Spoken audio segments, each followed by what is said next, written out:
your #1 news team covering the North. The Bahamas Tonight, Northern Edition. Welcome back.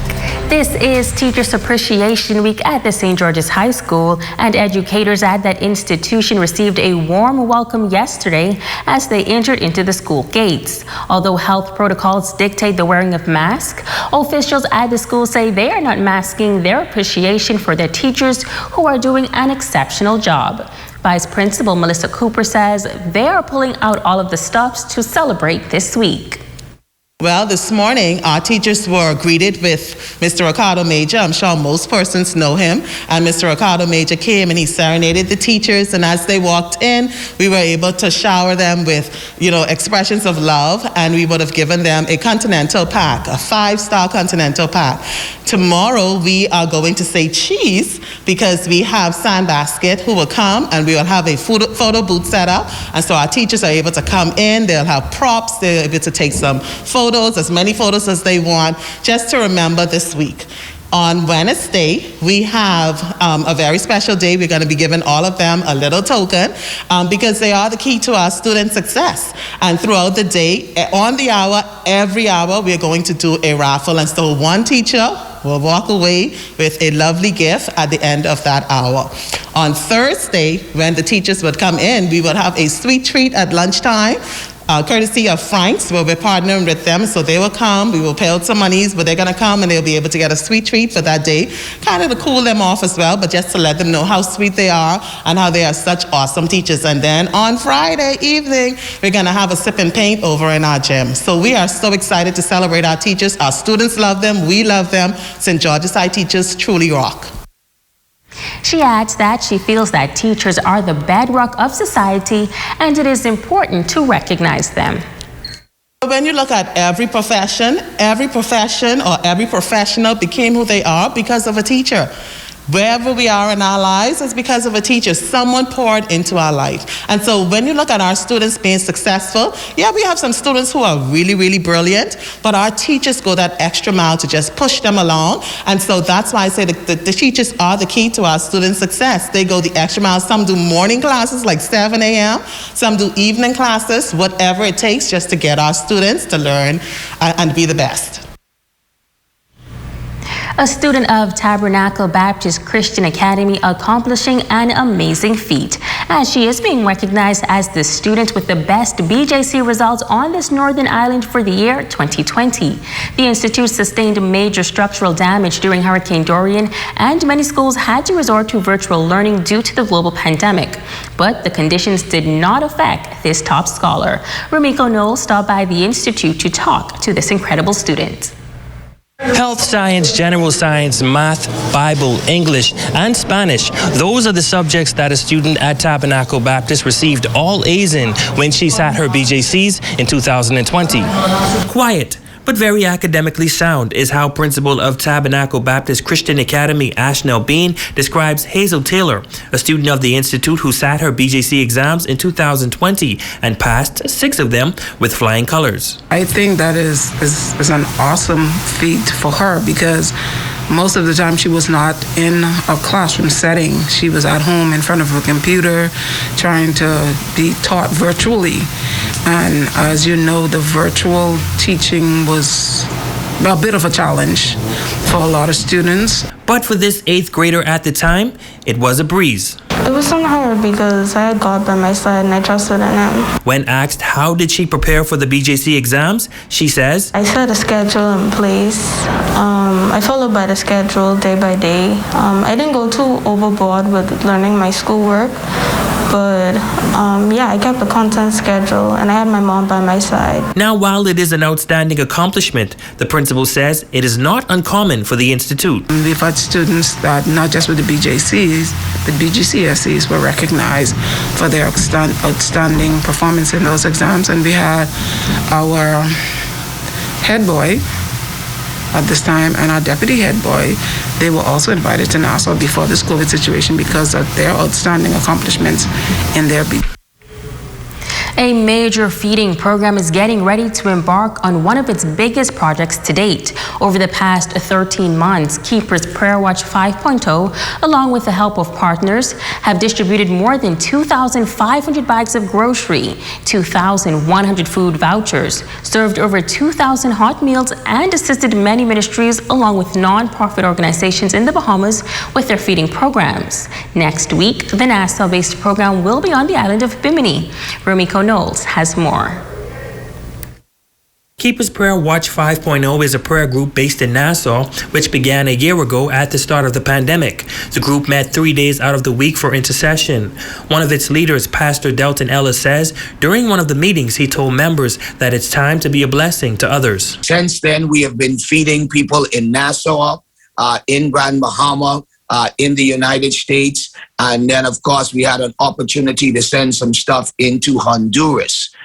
This week, or in the month of May, we are getting ready to head into Bimini. Of course, Bimini is my birthplace. I was born in Bimini, grew up in Bimini. My father is still alive in Bimini. And this is the month that we are taking our feeding program on the island of Bimini. That will be in the month of May. The Bimini Senior Assistance Feeding Program will begin on Monday, May 10th. We're getting ready to deal with our seniors on the island of Bimini, and then we're getting ready to deal with some of our government workers, and we have added something now also to take care of our children. All of that will take place between May 10th and 14th of next month. Ellis says they could not do it without the help of persons coming on board to sow generously into the feeding program. And I'm telling you, people have been very kind to be a blessing to those who are without. So many persons, Rumiko, is going food, without electricity, without housing. And we just believe we can do more than just pray about it. One of the things I said to our people, let's pray and work, because faith without works is dead. We could pray that God would change things, but then at some point in time, we have to get up and help change the things. And last year, I was very pleased with the way the contributions came in to be a blessing to our people here in the Bahamas in particular. Now, after the giveaway in Bimini next month, Ellis says they will then take the program into Abaco. There are a number of people on the island of Abaco that join us 5 o'clock to 6 a.m. every morning for prayer. And so we'll be reaching out to Abaco. We're not sure yet whether or not we're just going to go ahead and do food vouchers, or whether we'll go ahead and actually put grocery bags together.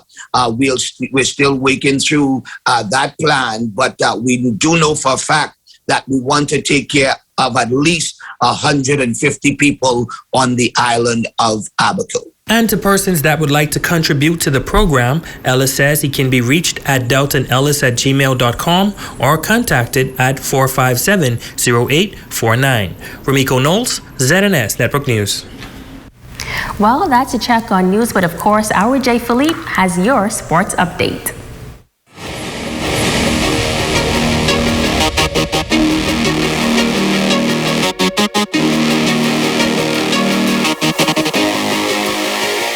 Good evening, I'm Jay Philippe and welcome to Sports. It's been a journey for this international soccer player with Bahamian ties. A recent trip to Grand Bahama brought back some memories. Rumiko Knowles has more. Born and raised in Montreal, Noah Eisenberg is the first Canadian to sign a contract with a professional soccer team in Wales. But that's not all. The Canadian attributes much of his success to the training he received at the hands of members from the Freeport Rugby Club during his trips to Grand Bahama. If you ever see Mark Hardy or speak to any of the guys at the rugby club in Freeport, they've always known my goals and ambitions. I mean, there's a reason I would train in Freeport. Normally it's a place you go on holiday, but for me, it's a home away from home, and it's a place where I would go just to train that much better in the climate. Noah's grandparents brought him to the island at the tender age of 4, and from then on, it became a home away from home. Through the years, he developed ties with other soccer players on Grand Bahama and was surprised at the high level of play. So every time I come to Freeport, I train at the rugby club. I train with Mark Hardy, and to be honest with you, I was very pleasantly surprised with how good the level was. I thought that a little island like Freeport with 35,000 people, that the players wouldn't be great, but the level was very, very high.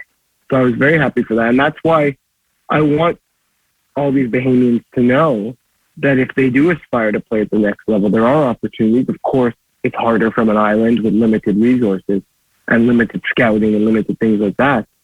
But there are opportunities if you aspire to play at that next level.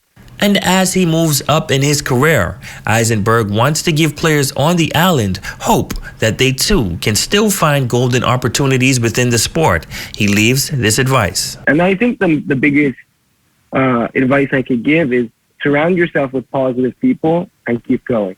And I think the main thing I'd say, and Freeport does the best job of it, is have fun. When you're young, what's so important is develop, keep training, keep playing. That's how you get better. That's how you become a better player.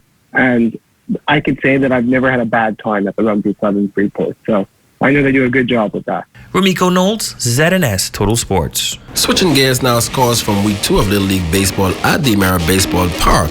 In coach pitch, the Red Sox defeated the Predators 14-5. In minor league play, which is 10 and under, the Buccaneers dominated the Lions in winning fashion 15-1. In major league play, 12 and under, the Buccaneers team took down the Lions. The final score there was 18-4. In junior league play, the Hurricanes got the win against the Predators 13-1. Now over in senior play, in Game 1, the Eagles defeated the Rebels 9-2. The winning pitcher was Ernie Barr with 11 strikeouts. In Game 2, it was the Eagles that got the win against the Reapers 9-5. Kyron Bethel was your winning pitcher. And that's a quick check on sports right here in the North. I'm Jay Philippe. Be blessed.